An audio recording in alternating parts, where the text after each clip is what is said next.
Tensions continue to escalate in the Middle East as the Iran war continues. It began February 28th when the U.S. and Israel launched coordinated strikes on Iranian military and nuclear sites and targeted the country's leadership.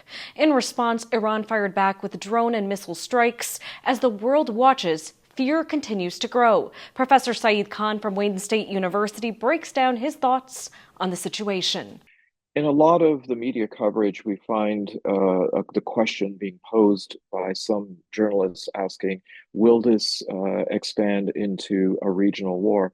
It already is a regional war, given the fact that several countries, including Oman, the United Arab Emirates, the Kingdom of Saudi Arabia, Yemen, as well as Bahrain, Qatar, Kuwait, Jordan, Israel, Palestine, Lebanon, and Syria, along with Turkey, Cyprus, and Azerbaijan, have shown that the concentric circles of this war have really expanded beyond just the issue of Israel, Iran, and the United States and Iran.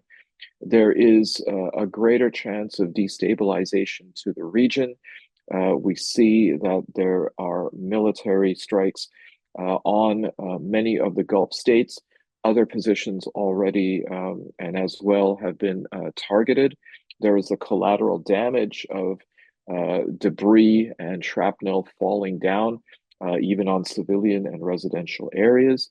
There is, of course, the annihilation of civilian areas in Iran. This will invariably impact oil supply and the price of oil.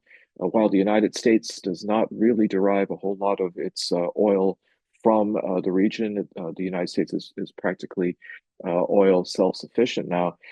Any disruption to the oil supply will then cause the price to go up, which means that even here in the United States, we are seeing actually a rise in the price of oil.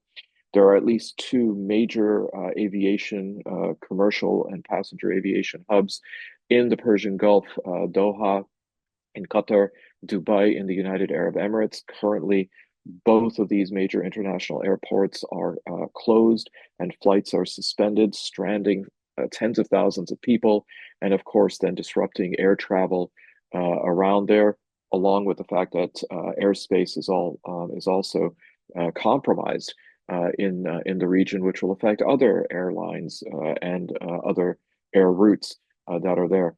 And we don't know then if all of this may even then destabilize countries that don't have any direct involvement in it, like some of the Gulf states, because if supply chains are now disrupted, supplies of basic items like food, these countries, because they are desert countries, generally have to import a lot of their food items. How that is going to impact their economies, their livelihood, their societies. All of these are questions that not only have yet to be answered, but it seems as though many people are neglecting to answer or ask these questions. Military leaders say operations are ongoing and both sides have signaled they are prepared for a prolonged conflict. At the same time, humanitarian organizations warn that civilians across the region could face growing risks if the fighting expands. For American Crossroads, I'm Samana Sheikh.